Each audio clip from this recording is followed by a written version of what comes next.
Before you buy another course about making money online, I wanted to ask you 3 questions. If you don't know me, my name's Lorna. I think these 3 questions are really worth examining. First question is, what problem are you solving? Second question is, who's going to pay you to solve that problem? And the third question is, how are you going to get in front of that person to let them know that you may have the solution? If you can't answer those questions, it may be because you don't actually have a business yet. Maybe you have a course, maybe you have a product, but has it turned into a business?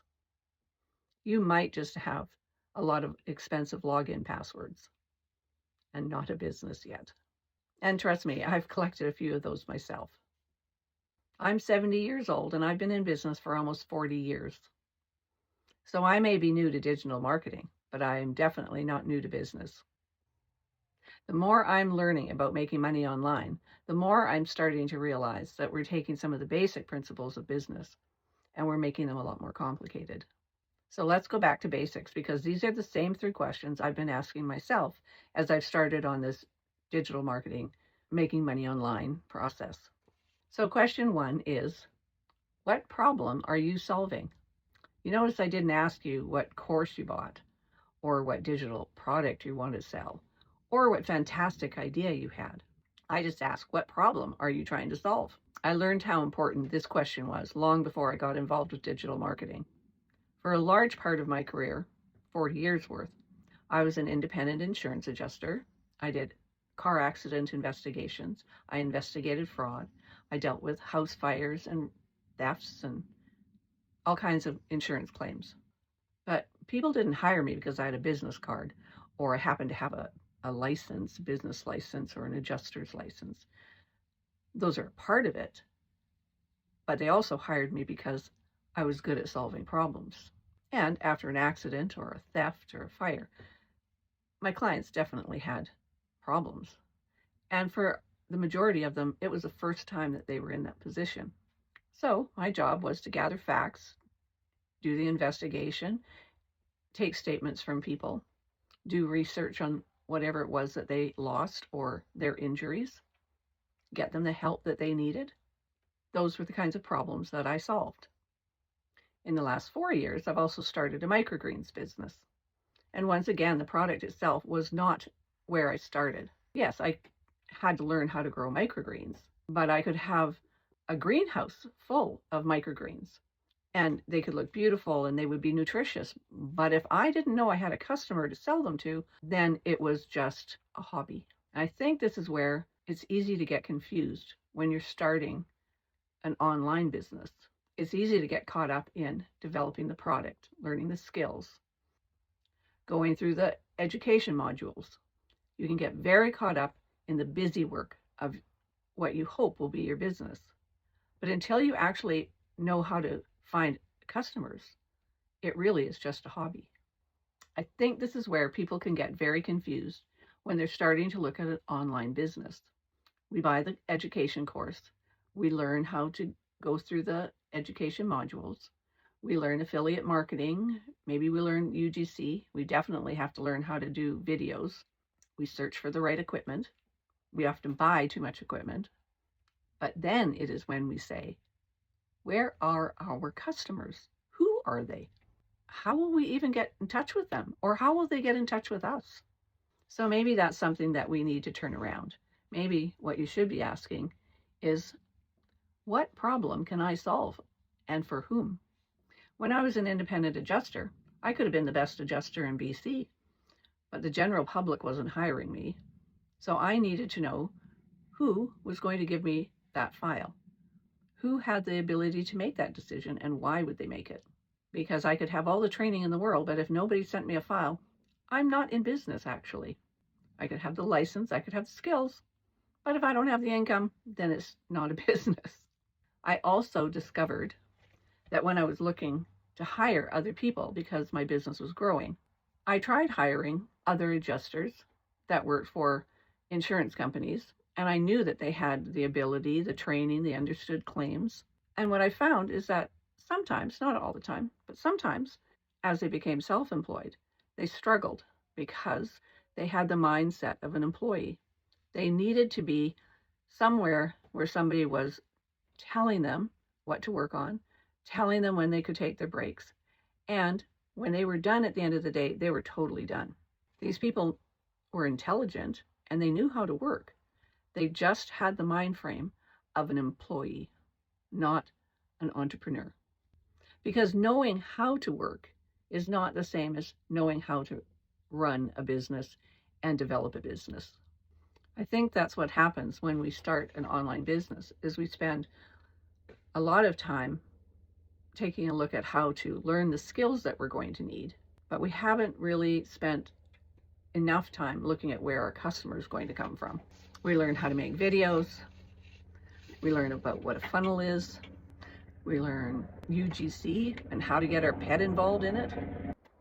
But what we are not asking ourselves soon enough is who needs what we have badly enough to actually pay us for it. They don't need to just like it. They don't need to give us a heart on Instagram or a thumbs up on TikTok or a quick comment. They actually have to see that what we have could be a solution for what they need. So question number 3 is, how are you going to get your business in front of the person who actually needs it? Right now, this is what I'm working on. I'm making videos for 4 different platforms. And I'm quite sure that in 6 months from now, I'm going to look back at them and go, holy crap, they're very cringy. But I have to start somewhere. When I was an adjuster and I didn't start off handling the biggest files and know everything and handle every situation perfectly. I had to start with a mentor. That happened to be my dad, bless his heart. Right now with digital marketing, I'm hoping to be able to solve real problems for real people. And that includes myself. I know that I can have a real solution to a real problem, and I can have a perfect customer in mind, but I can also still not make any money. And the same goes for you. And it can be very discouraging. If nobody knows you exist, it's like having a bus stop on a country road that nobody travels. My microgreens business taught me this very quickly. And the course that I took taught us that you get the customer first and then you grow for what that customer wants. That way you're not wasting any of your seed or any of your time and energy. So we went where customers were, which were farmers markets, as well as posting on social media that we were a local microgreens business. And this is why I'm taking my content seriously. And I want to share what I'm learning as I go through this process.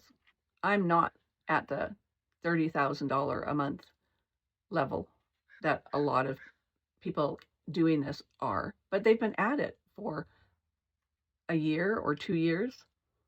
And I've had my feet in this for the last 6 months. And I have been very focused on the learning part of it. I'm certainly not doing this because at 70, I wanted to challenge myself and stick my face on social media.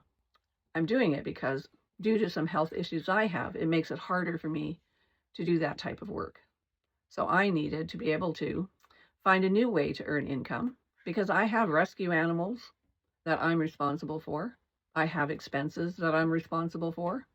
And I'm 70. I'm not 100 yet. So I still have things I want to be able to do. I really want to understand how the attention of my customer really becomes a business asset. I mean, really, how does somebody find me that's never heard of me? How do they find my videos? I have to get them to listen for possibly more than 30 seconds before they swipe on to something more entertaining because I'm not dancing. I want you to be able to trust me. My background has been all about trust. I have to make sure that I have something of value to offer. And I would not be standing here today if I didn't think that what I do have as far as an education program is concerned is of value. So for now, I'm learning digital marketing. You can probably hear Molly barking in the background. I have her to take care of as well. So I am treating this online business as a business, which means I have to show up for my business every day. And I can't just get caught in the minutia of learning something listening to another video online, going through another module. I actually have to take it and put action to the learning that I have. So I think people get stuck when they start an online business because they think that what they have purchased, that education course, is the actual business. But it's actually the product. And you need to learn your product, and you need to understand that you are also an asset to your business. I have bought a number of education programs. They're all great. They all teach me different things. So they all are my business assets. I've created some digital products. Those are also my business assets.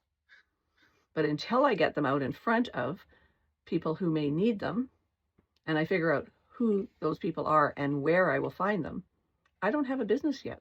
You still have to answer the 3 questions. What problem am I solving? Who will pay me to solve it? And how will I get it in front of that person? The technology might be different that I'm dealing with now. The language is definitely different. And apparently everything needs an acronym, such as UGC and MRR and PLR and SEO and CTA.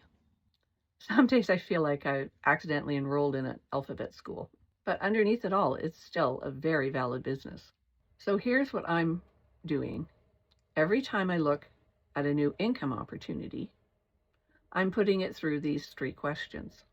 For example, UGC. What problem am I solving?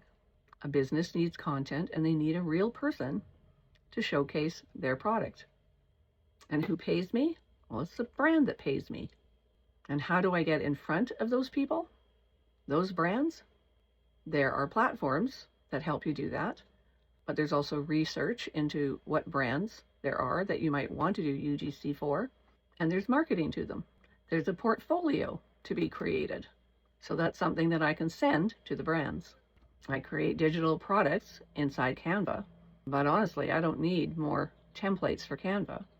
I need to find my customers. I have bought a number of courses that have genuinely been very helpful, and I've bought some real duds. But I'm not a failure because I've got courses that were a waste of money. It's unfortunate that I wasted that money, but I went into it with good intentions. It's just the people with the courses maybe didn't have the best of intentions. I also want to make sure that when something doesn't help me, I don't just go, well, that was a waste of time. I also want to take a look at why it was a waste of time, so I can better evaluate the next thing that I look at, so I'm not just chasing shiny objects. So if you're trying to create another stream of income, whether you're 30 or 50 or 70 or anywhere in between, take out a piece of paper and write down these 3 questions. What problem am I solving? Who is going to pay me to solve it? And how am I going to get in front of that person? And be very specific. Buying another course may or may not solve your problem. We just need to figure out which question we can't answer. And then we have to work on that. So that's what I'm doing here at 70 years of age. I've spent more than 40 years in business.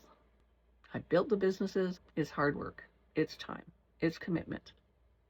So if you're on this journey as well, subscribe and come along with me. And let's figure it out together. If you've made it this far in your life, digital marketing, online businesses are a nut we can crack.